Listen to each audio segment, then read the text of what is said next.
Tiles are made from basic components that are readily available from Mother Earth.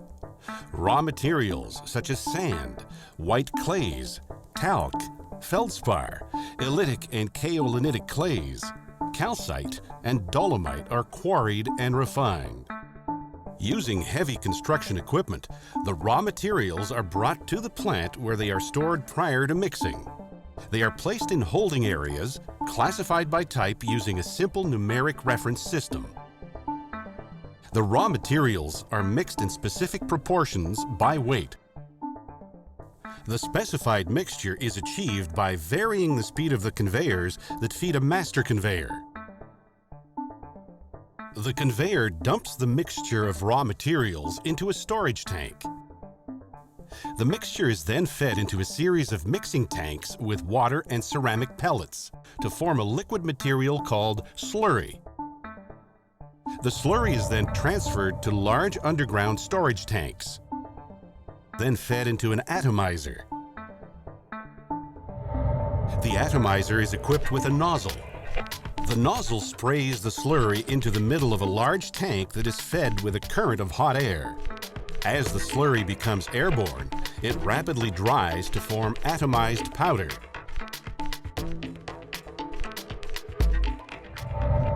The atomized powder is fed into a holding vat just behind the press.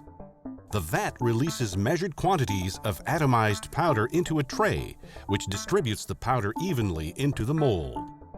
A force of 340 to 400 kilograms per square centimeter is applied using a large hydraulic press. The combination of high pressure and residual moisture turns the powder into a solid mass.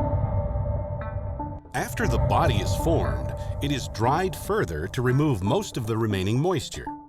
It is important to remove the moisture in order to keep the product stable during the cooking process in the kiln. This guarantees that the product will come out of the kiln as a solid homogeneous material, free of physical weaknesses or defects. Tiles are placed in temporary storage bins at various stages of the production process until they're required for different stages. This also allows time to adjust and repair equipment.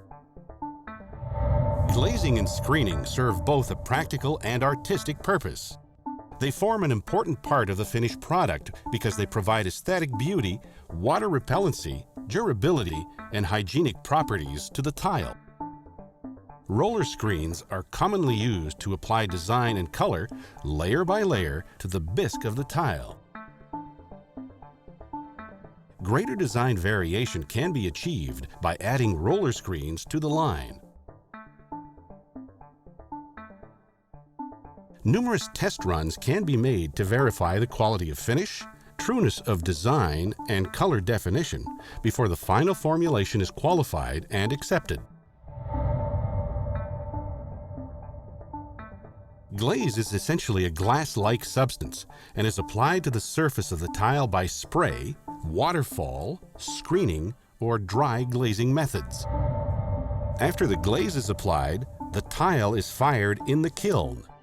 There are different types of kilns, but the roller hearth kiln seen here is by far the most efficient. Temperatures in this type of kiln can reach as high as 1190 degrees Celsius. The kiln solidifies the glaze and removes all residual moisture in the ceramic. At this point, we basically have the final product. To ensure quality, the finished product is inspected and verified for any imperfections. Caliber, shade, and quality are validated by mechanical and human means. The information about each tile is used to sort and box the material accordingly. Boxes are marked with the quality, shade, and caliber specifications and placed on the appropriate pallet. Once the pallets are stacked, they are placed in the yard, ready to be shipped.